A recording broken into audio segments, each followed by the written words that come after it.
that we would lose. You're this. live.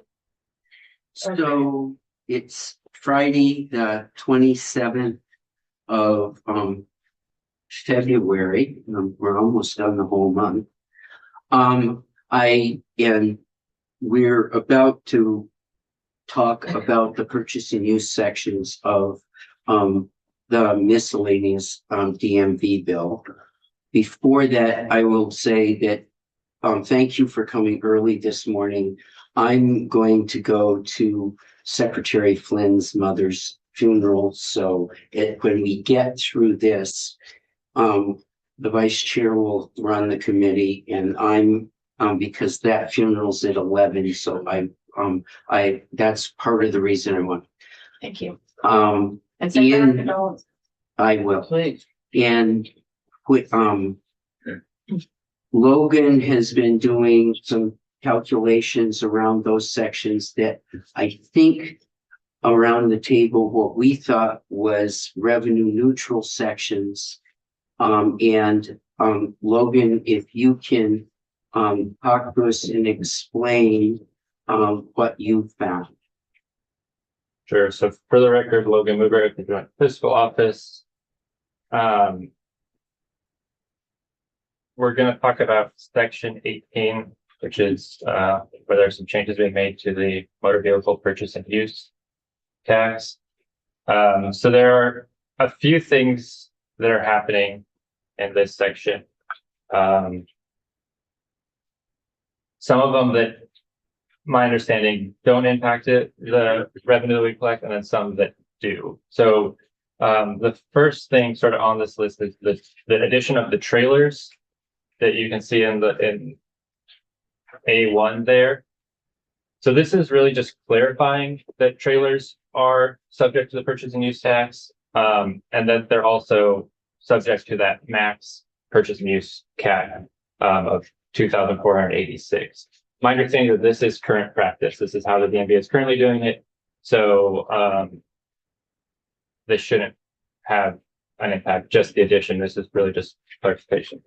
But then the next things that occur do have some impact. So just going down the list there. So I'm looking at I think the draft that was voted out yesterday on line 14 of page 22.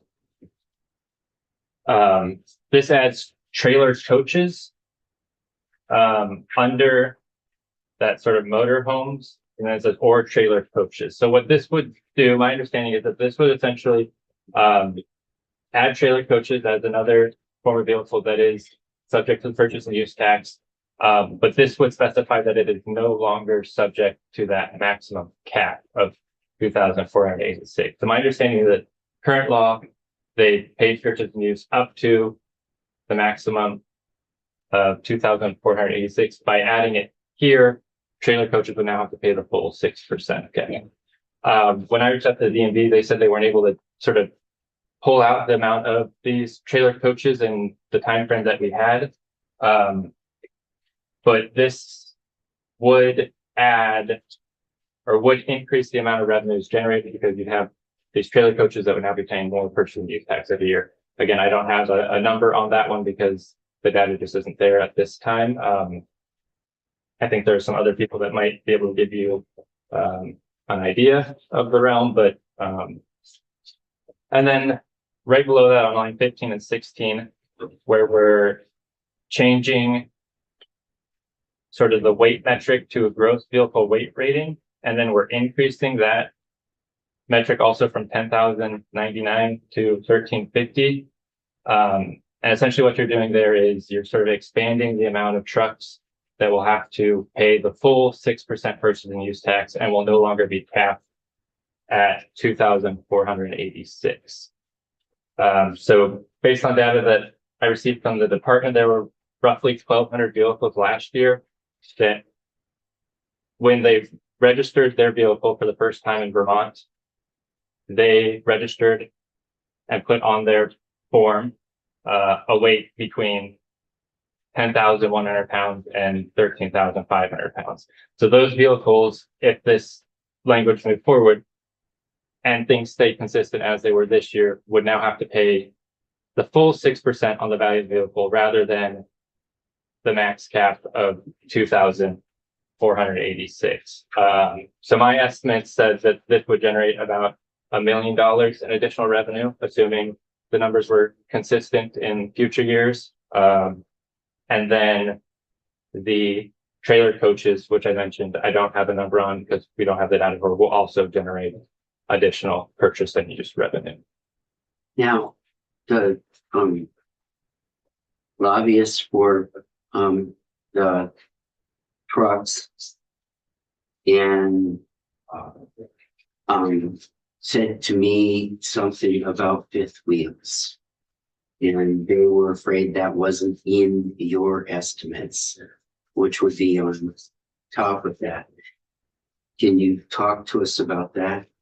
So my understanding of that is that the trailer coaches that I was just mentioning, when I asked DMV for this data, they said that they couldn't separate out trailer coaches from other vehicles, and they couldn't give me a number of trailer coaches that were essentially newly registered each year and therefore paying purchase and use tax, theoretically paying purchase and use tax.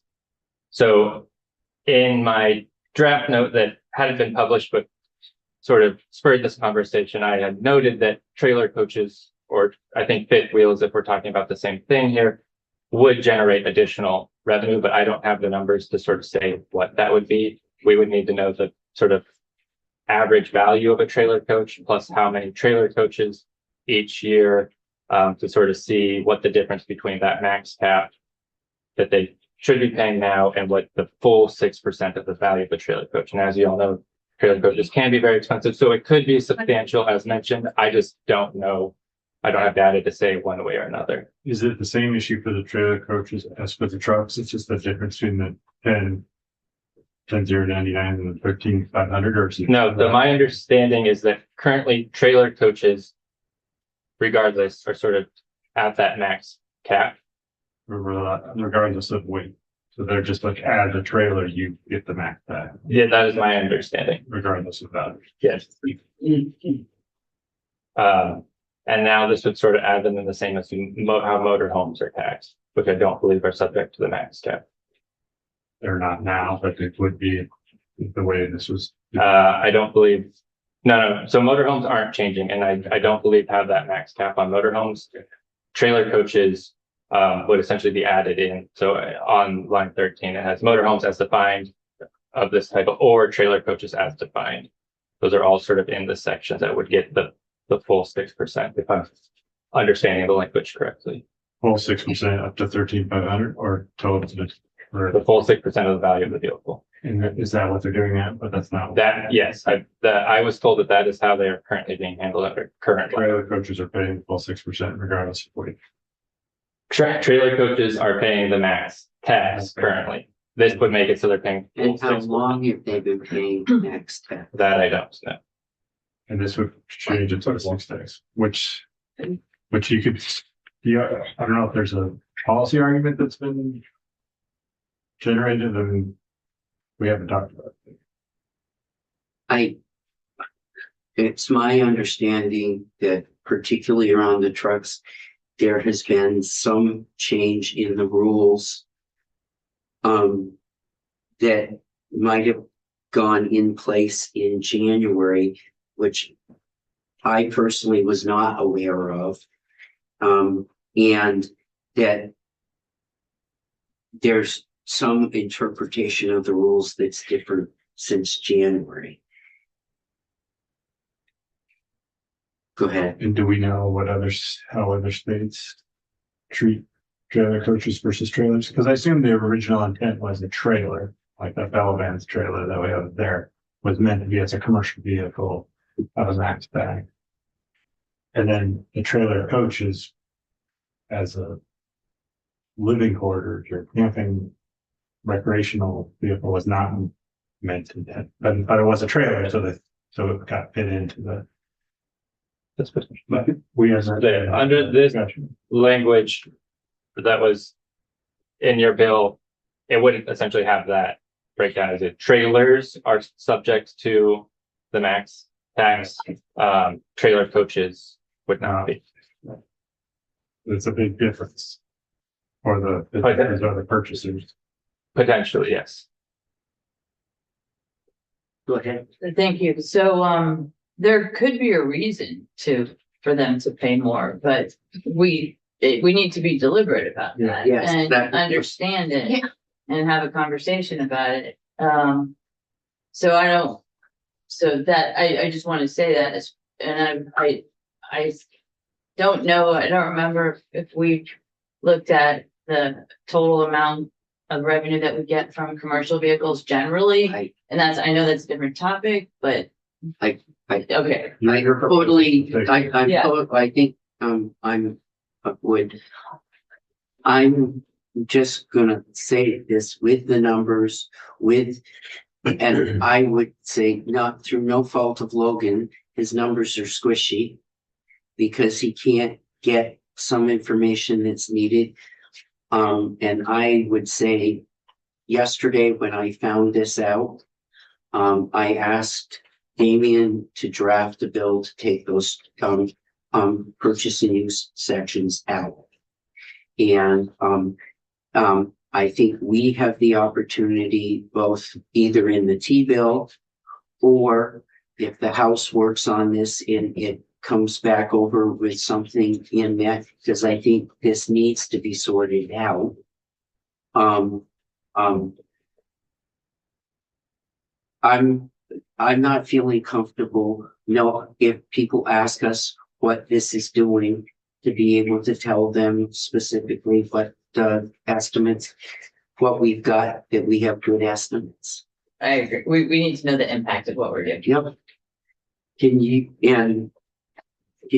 why don't you and Damien switch, and Damien, if you would, there are two things, also, you also heard back about natural resources, about the cars.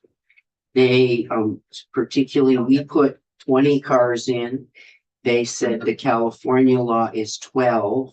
Okay. And they would rather track what California did. And they offered some, I think, cleanup language to that. So,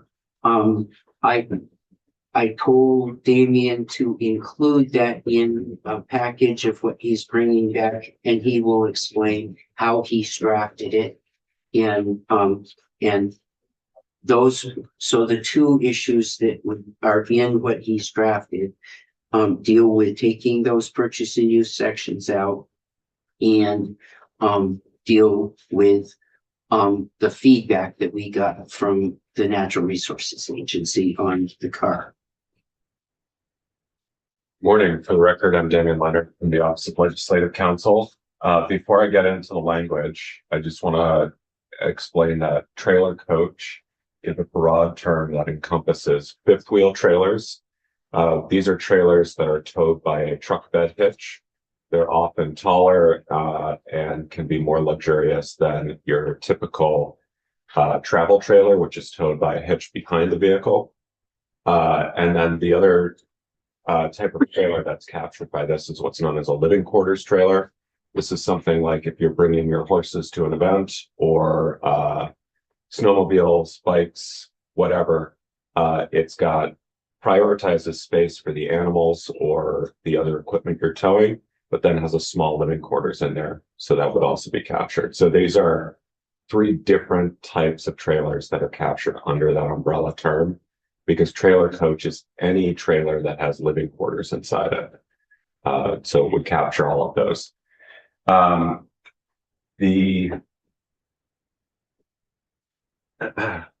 So in the substitute amendment draft, what you'll notice is that sections 16 and 17, which were the purchase and use tax. Right, the whole bill.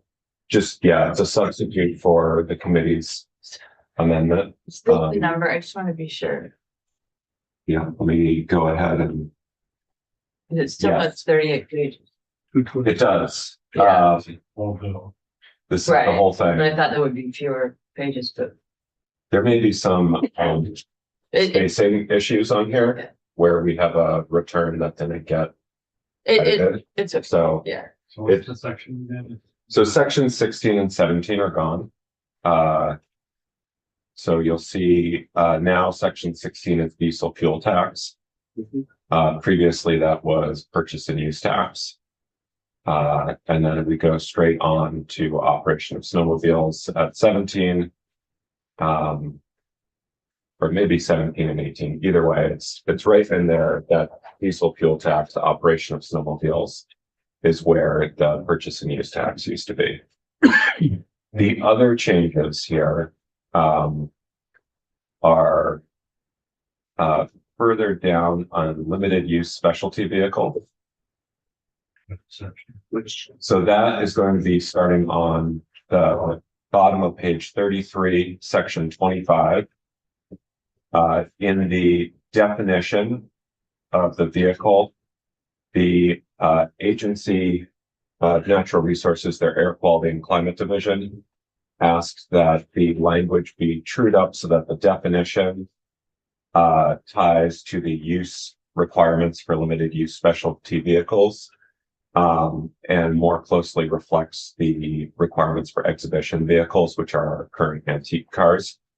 And so the list of activities on lines 11 and 12, including exhibitions, club activities, parades, and other functions of public interest, was changed from exhibitions, club activities, tours, parades, and other similar activities. So just a slight change to that language. I don't think it functionally changes how that operates. And then the other thing that they asked for was on lines 13 and 14. Previously it said not used for daily transportation.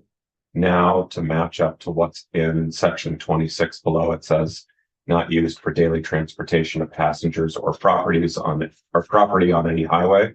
And that tracks with the exhibition vehicles. I didn't think when I was drafting it that it would be necessary to call out passengers or property. They felt more comfortable with that. The final change is on line 18. The number 12 replaces the number 20.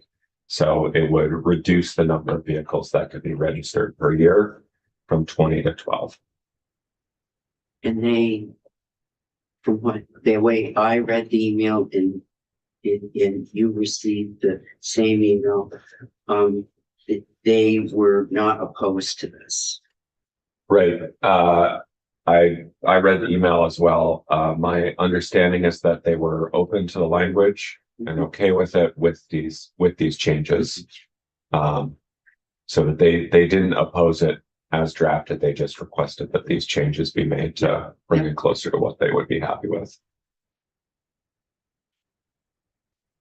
Do we know how many there are, or how many they register in other years? That's Six. particular company Yeah. that we're looking at, but. Yeah. And so this would also allow leeway for additional companies potentially from out of state that make these vehicles, selling them to a Vermonter, or for individuals building home built vehicles. And as you read in the report, there are some avenues for home built vehicles, but this would specifically call out a category. Right, but this limited use is not, Stingray. The split, right? It's what it is. Right. No, this would capture the split, right? As well as Like this things one, like they kit could be cars. used for daily transportation of passengers. Right, so if you're gonna register it under this category and get the exemption from the annual emissions inspections, you're agreeing that it's a sort of a limited use. It's not a daily driver. It's gonna be a car that you can bring out up to one time per week, to, drive on the weekends. And so the same vehicle could be registered either way, just based on your usage. Based on your usage, and they also will need to ensure that they're complying with all the federal and California requirements that we don't have control over. So with this language here, they'll still have to comply with those requirements for construction of the vehicle. But they won't be subject to the annual emissions inspections. And this is just about registration, not about the VIN. I'm sorry, not about VIN that. number. So they should be able to get a VIN number already with the existing law. No, we That was the, no, we did last. so the report that we got last year indicated that there should be an Okay. existing process for that number to be, Okay. they should be able to get it under the existing process, but this will allow them to get the cars inspected, which is, part of getting it registered to be on the road. And then once you have a VIN number, you can get a title. But not a title agent. Right, so this should, the titling issue, the registration, the being able to get it titled, registered, et cetera, should be addressed with this language. And this really tracks almost exactly what fell. Yes, it tracks closely with what was in California's SB 100, which allowed for a limited number of vehicles each year to get registered and to be exempt from the emissions inspections. California has a little bit more leeway because they can also waive some of the compliance requirements for the vehicle components, but we can't do that. And they can do, so they can make 325, but they can only kind of register 12 in Vermont. Yeah, up to 12 in Vermont. But yeah, they could sell to, for example, an individual in California and ship it out to California on an auto carrier and then have it registered there. So it's one of the tricky things with these vehicles is that the requirements depend by state. And so the buyer will have to figure out if they can get it registered in their state under their state's law. And Brendan, when you said 6, that's of that one company, but you could also do 6 Model Ts that year or something. Yeah. It's total, not of So- one manufacturer. This is just what. That's right. So you could have 6 split rays and 6 single Porsches. But then once then somebody wants to register their Model T, they're like, sorry, we're capped at 12. You have to wait till next year. Oh, that's Model T or. That would probably be under you could register that under the exhibition antique. And then same thing if you had a street rod there, which is a pre-1949, if I remember right. You could, there's a way to register that. So there are some avenues. Yeah, this has been a fun one to work on. It's So those Bringing out all AMP sorts of cars fun don't things. use the limited use special. no, so this would be more for this is more if you're either one of these, small manufacturers that manufactures a very small number of specialized cars. Ollie car for beer tours or something. And like, Well, so a lot of those would actually probably be registered and built. And they're probably built off of an existing truck that then they cut off, right. or they get it without the bed and the frame, and then they build the other stuff onto the frame, similar to the way your rural transport buses will be built. Those are cutoffs where the back is left off and they build a custom body with the seats and whatever needs they have there. This is the other piece that this captures is a home builder who is, for example, buying a kit that has body and suspension, and then they're fitting, a specialized Honda engine into it and so forth. And so this would capture them. They still have to make sure that whatever they put in for the drivetrain complies with whatever air quality requirements for the drivetrain. You can't just put in like a straight pipe, unrestricted track drivetrain on a streetcar. So if you're building so I have a friend who races Formula 4. His car can't register that under this because it's not going to have a street legal exhaust. That's track only. But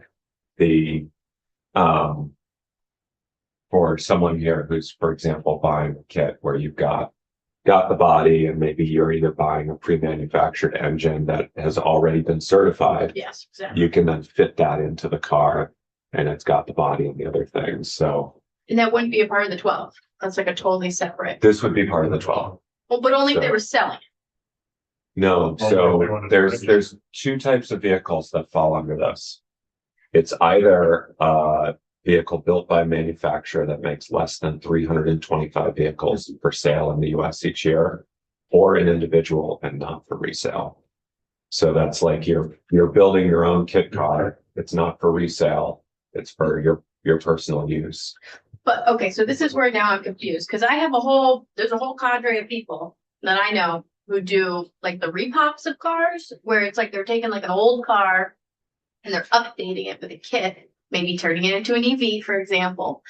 But those cars have bins for the most part already, so they wouldn't be Yeah, this. I think that's different than what we're talking Okay, about here. because it's difficult there's a spectrum with your Yes. car. So we're really trying to capture the furthest end of that spectrum, not the folks who are kind of taking an already existing vehicle. Okay, Right. And- I just don't want to hurt that Yeah. group of people because those are our most creative, And the beautiful entrepreneurs in a way. EV rebuild, so, I'm a Porsche fan, for those of you who are not gonna catch on here. So when you take your Porsche 914, Oh. and you use that trunk for your battery, Oh. and you put an electric motor in it, you no longer have emissions. So you don't have to worry You about would the be- emissions issue here. Okay, And those are more similar to where you have, or in my real life case here, where you have the Dodge Caravan and the engine gives out after 150,000 miles and you put a new engine Yeah. into it or a rebuild engine into it. That's similar to what you're talking about. Car already has a VIN. It's already registered. You're putting a new engine that's emissions compliant into it. And you're going from there. great. I just would So- hate for us to have that 12 be a limitation on that group. So it sounds like it's which is. Yeah. But, So- okay. Yeah, it's good. So functionally, this is an amendment that would be offered by all of us. Yeah. Is that okay? Yes. I don't think we have to vote on this. Oh, Do we? So you just take a straw poll. So Yeah. this is, I think Well, we just one- did. yes. Can I see a show of hands Yeah. that want to be included? Yeah. All- okay, everybody's comfortable with their Yep. name on the amendment. Yeah. So I drafted it as from all the committee members, but I'm happy to take your name off if you don't want to be. So named on it. will there be, if there was a bill is introduced, we amended it, then we amended the amendment, or can we get rid of that amendment? Right, so you've got a committee report, which is already out there. Yeah, And so this, you would then offer as a substitute for the Yep. committee report. Well, it's finance. It's in finance. It's in Could we finance. say, hey, finance, could you include this in your amendment? I mean, you could ask finance to do that. I would Or you rather- could talk to, I would rather the five of us put it in as our amendment, and we've taken care of our own. but we should tell them so they don't, they're not gonna amend those sections. Yeah. Expensive time on this. yeah. And the other thing I would just highlight is, it's worth just letting Secretary Bloomer know, and then if he would prefer this come in a different manner, I can redraft, Yeah, if, the matchup. the to it. question is, should I take this up to him today? Clean, or how should we work that? I would recommend that, and then if he would like it in a different format for purposes of what's gonna happen on You the need floor, I can A redraft. clean copy. What I'm going to do at this point is, are the Dartmouth students They are. on? And, I'm going to need a copy. I'll take go get that it up in the printed. clerk's office, and I'm going to leave, and you're on. If you have to I have to leave leave. at 10, Yeah, I have a bill. then the lakes management piece we can put off until we get back. Okay. The time do you have to leave? I believe it's 10.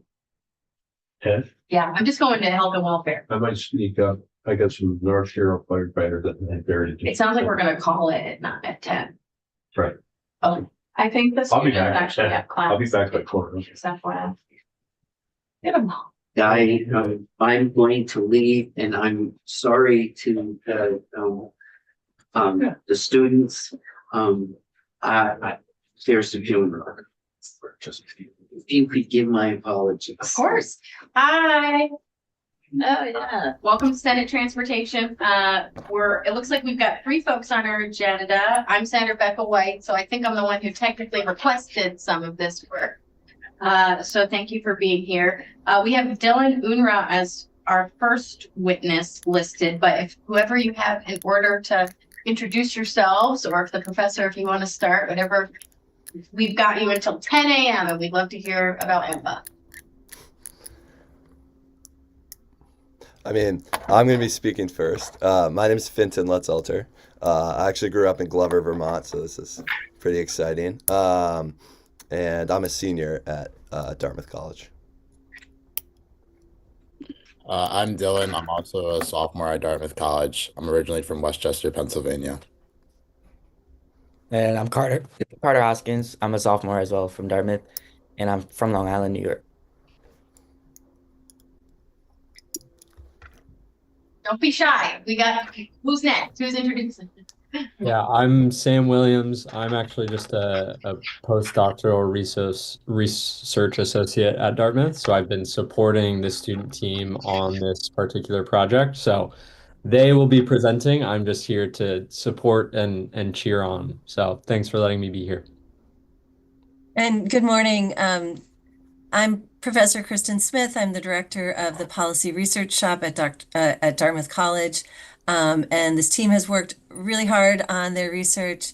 Thank you so much for being our client and allowing us to present our research to you today. All right. Shall I get started? Go right ahead. All right. Let's share my screen. Okay. Are those slides displaying properly? Yes, we see them. All right, perfect. So, well, welcome to our presentation. We're going to be talking about mileage-based user fees for electric vehicles in Vermont. Thank you so much for taking the time to speak with us. It's an honor to do this. As I said, my name's Finton, but yeah. So just to dive right in, we'll give you a little policy context about mileage-based user fees. So in recent decades, gas tax revenues have been falling, dwindling, and there's 3 main reasons for that. First is inflation. The federal gas tax has not been increased since the 1990s, and so purchasing power from gas tax revenues has been declining because of that. Second, as technology improves, the fuel efficiency of vehicles means that consumers are using a little less gas. And finally, what we're focused on, electric vehicle adoption, means that a bigger and bigger proportion of Vermont drivers are not using gas at all and thus not paying the gas tax at all. If you look at this graph, this is nominal and inflation adjusted revenues, projected with reduced gas consumption. And as you can see, there's this real revenue deficit that needs to be addressed. And so there's a need for a solution for this deficit. And so Vermont's current solution, and along with many other states, is an additional registration fee for electric vehicles.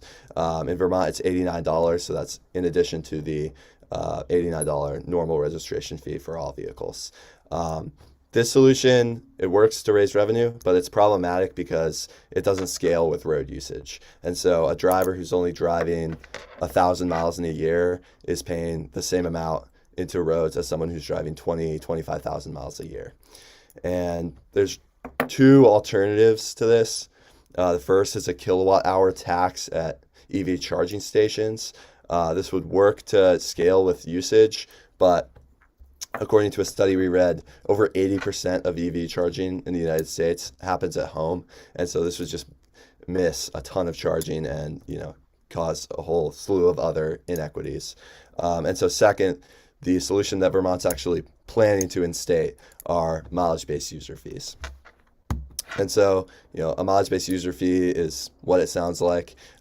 Mileage is tracked in a given year, and then drivers are charged according to that amount of mileage. If you look at this map, it's most states are, exploring mileage-based user fees in some way. The green states in this map are the only ones with no involvement whatsoever. The yellow states have conducted some sort of research. The light blue states have done a pilot program. The navy blue states have an active program for heavy vehicles, so like semi trucks and dump trucks and whatnot. And the darkest blue states, there's 4 of them, have an active program for passenger vehicles. Those are Oregon, Utah, Virginia, and Hawaii. And so we separated our analysis into 3 buckets. The first is implementation, the second is equity, and the third is revenue. And that led us to these 3 guiding research questions. First, how should an MBUF be implemented and how should mileage be tracked? Second, will an MBUF distribute costs to drivers in an equitable and desirable way? And finally, can an MBUF be an effective alternative for revenue generation to the gas tax? And with that, we're going to move into a little more background about MBUFs and their real world evidence from it. Sure. So Vermont's current mileage-based user fee program has been delayed from 2025 to 2027, allowing for groups such as us to perform research. Currently, Vermont charges an additional registration fee of $89 annually for EVs and $44.50 annually for plug-in hybrids. Vermont's current plan for the mileage-based user fee program is similar to Hawaii's in that the usage of odometer readings collected in that they will be using odometer readings collected at annual inspections for mileage data. As we'll see on the next slide, there are 4 states currently working with MBUF programs. Those are Hawaii, Utah, Virginia, and Oregon. Each of these states offer different forms of mileage data collection. Hawaii implemented their EV program HIRUC on July 1st, 2025, in which they collect data via odometer readings as Vermont has planned. Utah implemented their road usage charge or RUC program on January 1st, 2020. They offer an option between odometer readings and telematics software. Virginia's mileage choice program was implemented on July 1st, 2022, and offers the option of telematics and physical mileage tracking devices, also known as OBD2 plugins, which can have GPS capabilities. Oregon's Orgo program was implemented on July 1st, 2015. Enrollees have the option of submitting odometer photos or using mileage tracking devices. Orgo also is a closed pilot program that has been used as a testing ground for proof of concept. Later in this presentation, we'll see smaller numbers of enrollees for Oregon, and that's a major reason why. We will now explain why we analyze these states and our methodologies. Yes. Moving on to our research methodology, we divided our research into 3 key parts: background research to build foundational knowledge, a case study on 3 states that have already implemented MBUF programs. These states, again, Virginia, Utah, and Oregon, in which we sought to learn from their lessons and experience with the program. And finally, in-depth interviews with Vermont EV owners to understand the perspective of those who would actually be affected by this policy. So starting with our background research, we began with a thorough review of existing scholarship on MBUFs, including research reports detailing predicted equity and revenue concerns, as well as public opinion trends. We also searched for Vermont-specific policy documents to better understand how MBUF might fit within the state's existing transportation framework. To complement this, we interviewed a state policy official as an identified expert on this MBUF topic, and this interview provided valuable insight into the motivations driving this policy within the state, the challenges surrounding it, and the broader context of this funding change. And this was important to give us clarity to begin to look at other states. So for our case studies, we examined Virginia, Utah, and Oregon, because these 3 states have active MBUF programs. And it's important, we chose to exclude Hawaii from our examination because of its similarity to Vermont's plan in terms of implementation, as well as lack of similar characteristic between the states, specifically Hawaii being an island state. There's no concerns of out-of-state mileage and things of that sort. So I've summarized each state's program and similarity to Vermont. So as you see for Virginia, they have similar characteristics of out-of-state drivers that we predicted that there would be concern over the tracking of out-of-state mileage and that taxation. Utah is geographically rural and mountainous, much like Vermont, so we figured those similarities would be impactful. And finally, for Oregon, we found there to be like similar left-leaning political identity to Vermont, which is another consideration for public opinion. Um, we reviewed official reports and supporting documents published by state agencies to understand how each program operates, what revenues they generate, and what their future of the program looks like. Beyond these documents, we reached out directly to policy officials within each state's Department of Transportation or DMV for interviews. Within these conversations, we asked about their implementation strategies and methods, their profitability and equity considerations, and as well public reception to the program. And this gave us a well-rounded picture of real-world barriers and that these states have experienced. And finally, we conducted in-depth interviews with 6 EV owners residing in Vermont. These interviews were designed to provide ground-level insight and understanding of how drivers may feel about this NBUF policy. So we leveraged our local network and sent out emails in order to reach out to these drivers who specifically live in Vermont. We heard from a range of perspectives that helped us explore questions around equity, privacy, and best methods. Their input was very valuable for shaping our recommendations for what an ideal NBUF policy might look like for Vermont. And with that, we'll move into our findings. Yeah, so just to refresh, we have this 3-pronged framework for analysis. We have implementation, equity, and revenue, and that's how we separated our results. And so I'll take implementation here.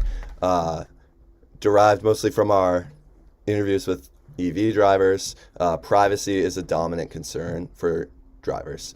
It came up in every interview. It was emphasized by pretty much, it was emphasized by everyone we interviewed. I thought one telling quote was, this one driver we interviewed said, referred to all mileage tracking by the state as Big Brother watching us. Also from our EV driver interviews, we found that out-of-state mileage concerns are secondary for drivers. Even drivers who reported driving significant miles out of the state just did not report being, overly worried about that. One driver said, "I'm not losing any sleep over that." Drawn from our case studies, administrative burden is a significant concern for mileage-based user fees. Burden seems to be highest for telematics and plug-in devices. That's due mostly to cumbersome contracts with third parties, which end up being expensive.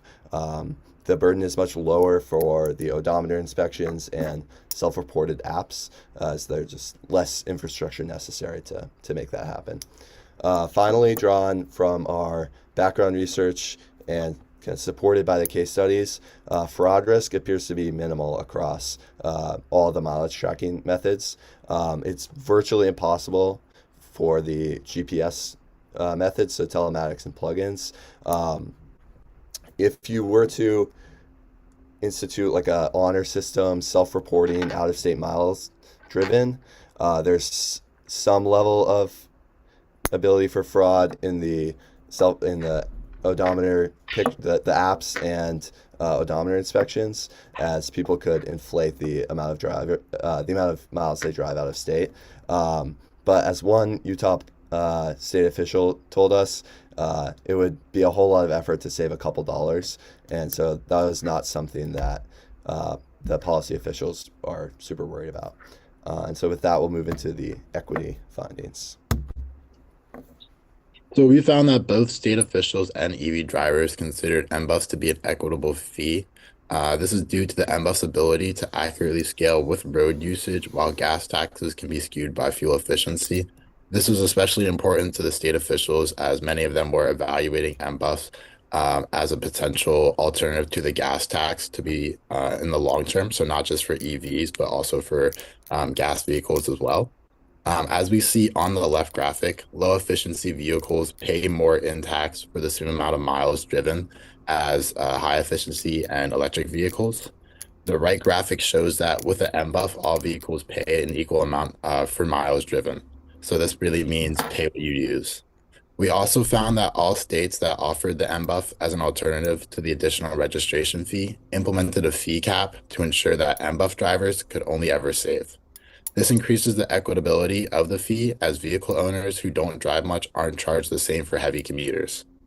We saw contention over the taxation of out-of-state driving, as Fintan mentioned a bit. Most state officials seemed less concerned with the discounting of out-of-state miles. There were some EV drivers we interviewed who explicitly expressed they would want their out-of-state miles discounted. However, again, this wasn't a major contention, just some sources of disagreement. Now moving into the results of our research into revenue.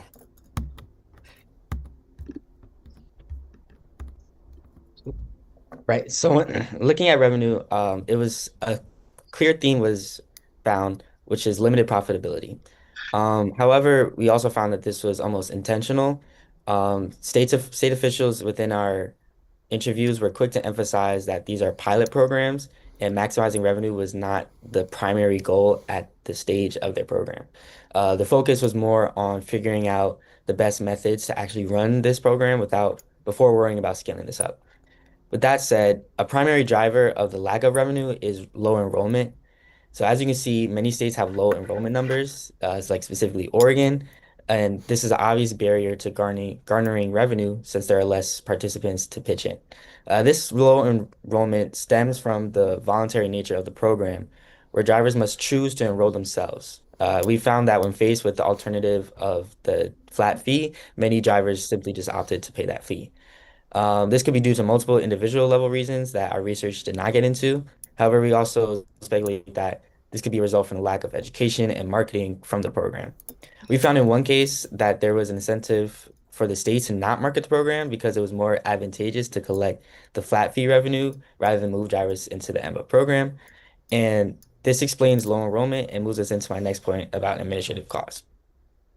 So we found very high administrative costs for many of the states, especially for Virginia, where they use physical mileage tracking devices, which is costly to distribute. Additionally, all three states rely on third-party account managers, which can also carry steep expenses. A notable feature we found within these contracts with their third parties is a charge per driver admitted into the program on top of system fees just for maintaining the program that happen monthly. The good news is that many states are aware of this problem and are taking steps to address it. Many states are phasing out physical devices in favor for less expensive alternatives to collecting mileage, as well as renegotiating contracts with their third-party account managers, moving forward to fixed payments rather than profit sharing. And officials believe that once administrative costs are brought down and enrollment scales up, these programs will have the potential to be competitive with existing funding mechanisms. So for the implementation of an MBUF program, we recommend prioritizing odometer inspections or self-submission apps while avoiding GPS systems. This addresses many of the privacy concerns of constituents. Furthermore, while third-party managers can add a layer of abstraction that increases privacy, their services also can be unnecessarily costly. The MBUF program is inherently equitable due to its ability to scale with road usage. An important place of caution, however, is if the option of a flat fee or the MBUF is offered to ensure that those enrolled in MBUFs don't exceed the flat fee. To maximize profit, we recommend minimizing third-party contract expenses and particularly following Utah's contract model if engaging with third parties. Also avoiding the plug-in trackers. This will allow the program to scale in profits with increases in enrollees. Now moving into our conclusion. In conclusion, while MBUFs are currently not a panacea to declining revenues for the highway trust funds, they provide a potential scalable alternative for equitable revenue generation. By prioritizing low cost, privacy, and constituent support, a viable and healthy MBUF system is possible. Thank you. Wow. Yeah. Well, yeah. So, thank you so much. And if you want to stop sharing your screen, I think we've got some questions. Sure. Yeah. Thank you. Yeah, so, okay. So hi, I'm Wendy Harrison. I live in Brattleboro and I'm the Windham County Senator, one of them. So thank you so much. And just a comment is you're coming to the same conclusions that we are. Because we also obviously there's just 4 of them. So we looked at them And equity is important to us. Obviously, reducing the cost and privacy is really important to us. It's great to hear that you heard that from our constituents. So it's a really good project, and you did it well procedurally, and it's just terrific that we ended up mostly in the same place. So I have a couple questions. Did you find any data particularly difficult to get? Was there anything that you wanted to know that was hard to get? I mostly handled the EV driver interviews. Those were, I would say, very straightforward to get what we wanted. Okay. I don't know. But Dylan and Carter, sometimes governments have things that are not easy to find, even though technically we work for the public, right? Sure. I would say the only thing that sometimes we had a little bit of difficulty finding with maybe revenue data, but we were usually able to access that, or the state officials were usually pretty straightforward with that during the interviews. So if we weren't able to find it online, we were usually able to get numbers from them. Okay, cool. And then just one place where I see it a little bit differently is the chargers that are on the highways, basically. Those are mostly for folks who are out of town, or they're not residents. And Vermont doesn't have any sort of tolls. We don't have any tolls. So we get a lot of out-of-state visitors in cars, which really impacts our roads. And so to me, those are an opportunity for equity, because we know that people who live here, and we're working hard to make it so that people who are in apartments, that's the hardest segment to have chargers that you pay for differently. But if we can have a tax on the chargers that are on the highways, to me that's a benefit, because then we're getting revenue from out-of-state people who would not be part of the MBUF program. Just want to mention that. And then I have a question for the professors, if they're willing and if that's okay. Sure. Is so we actually knew about this situation like 20 years ago.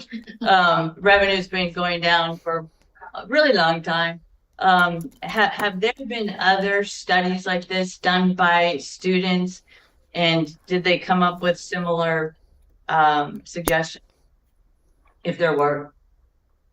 I'll take that question, and happy to answer any questions that I can. So with the Policy Research Shop, we have had other EV related topics, but not on chargers and not on how to gain revenue for the state transportation coffers in that way. But we've looked at other EV related things. And that's a really great point about the highway chargers and getting revenue from out-of-state drivers, as a way. I'd love to hear what the students have to say about that, because that wasn't really something they covered. But maybe you mentioned some of these things in your report.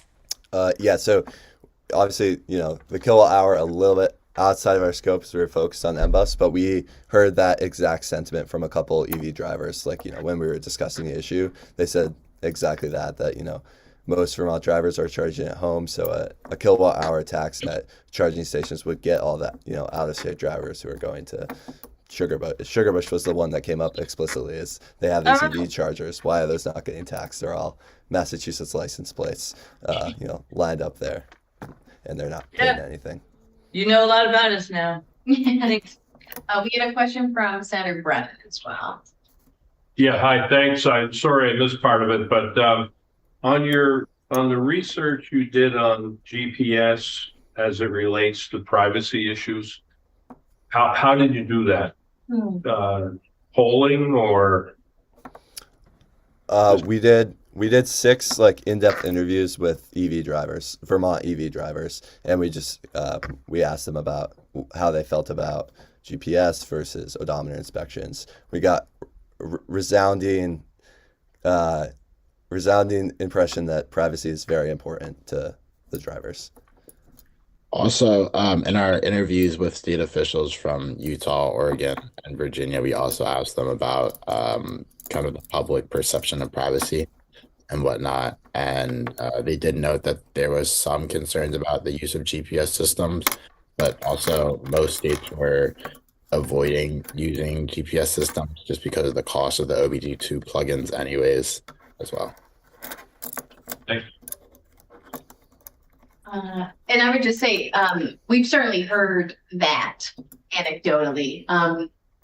We've had, I think all of the states that you highlighted at some point come into the Senate Transportation Committee and provide a presentation for us. And while it seemed like the internal device, even though it was very clearly not tracking where you're going or reporting that data to anyone specifically that could use it in other ways, that even the idea of having a government device tracking mileage in your vehicle was not very exciting or interesting to people.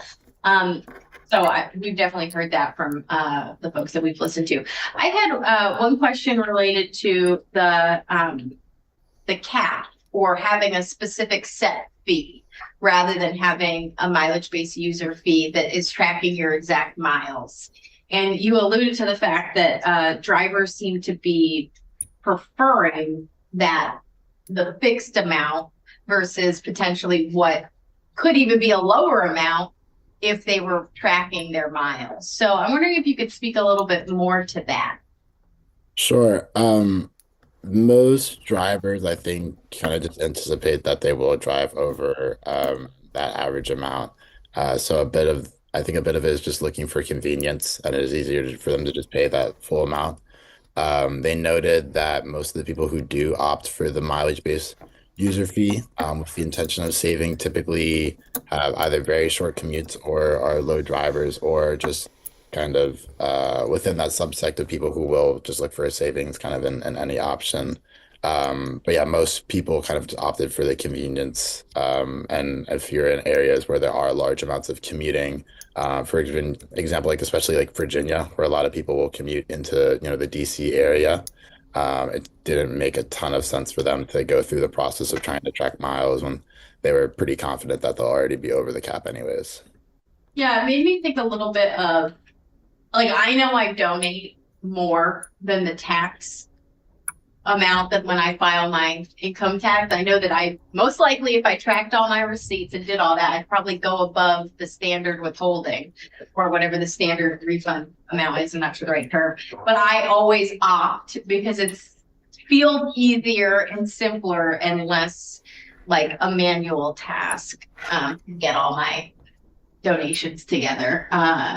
So I think that that's also a conversation for drivers is they feel like there might be more of like a mental load or administrative side to it that they themselves have to do.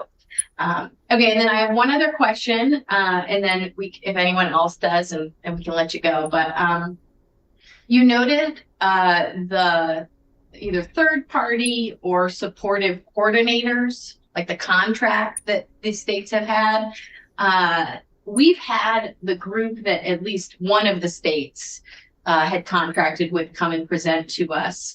And did you get any information about, did you have any other folks? We've only heard from one company that exists that seems to do this work. Did you find anything in your research related to the market of this work and if there's other companies that are doing it or if there is some kind of competitive marketplace? Because I do worry that if we were to contract with another company, we're a very small state. This is a very small population of people, and to have a paid third-party contract could take away any of the revenue that we gain from this. So I'm just wondering if you could speak to that, if you found any is this a growing market and maybe we'll see some savings? Yeah, I think for our scope, we did not necessarily look at the market for these companies, but I know in our state interviews, it did come up like Oregon is also looking to build a market for these contractors just to bring down the price. So it's definitely a concern for multiple states. Great. I was gonna ask, like, you did mention the kilowatt hour charges in your introduction, and you had your number for your very first endnote in your report. It was helpful because it listed all the states and what they do charge per kilowatt hour. And I was surprised that Utah was at 12.5%. I didn't remember that when we heard before. That was helpful to see because to me that seems punitive for the Oregon electric to have both an MBUF and a 12.5% if you're not charging it. I guess you said that wasn't your focus, which I understand, but I don't know if you knew it was only on public chargers, if you knew anything about those kilowatt hour charges. It's okay if you just didn't look into it, but I don't know if it's just like on all charging or is it just like public chargers or specific chargers. I don't know the answer to that. I can look into it and get back to you if that's of interest. But if you want I do not know. I'm assuming it's only on public chargers, but it'd be interesting if they are trying to bring homeowners or business. The other question, which is also not something you were asked to study, so you can also just say no, which is on other options. Because what we hear sometimes from EV drivers is like they feel like they're the ones that are either the ones we're experimenting on or we're trying to get the maximum revenue out of them, but we're not doing that for gas drivers. And one thing that's come up, including by Senator White here, is indexing the gas tax. I don't know if you've looked at something like that, or if just in your time in the space, if you have a personal opinion on it. Yeah, I mean, the big concern is that the gas tax hasn't kept up with inflation over the past 40 years. And one of the state officials that we talked to kind of just remarked that no one wants to be the person who changes the gas tax or raises the gas tax. So MBUFs definitely have been seen as more of a potential alternative. The Oregon state officials and the Virginia state officials both mentioned that they were really happy with how much they've diversified their revenue streams. And that's kind of been their solution. Indexing the gas tax is definitely an option, at least on the state level. It may be a little bit easier on the federal level. I'm sure there are probably some more complications.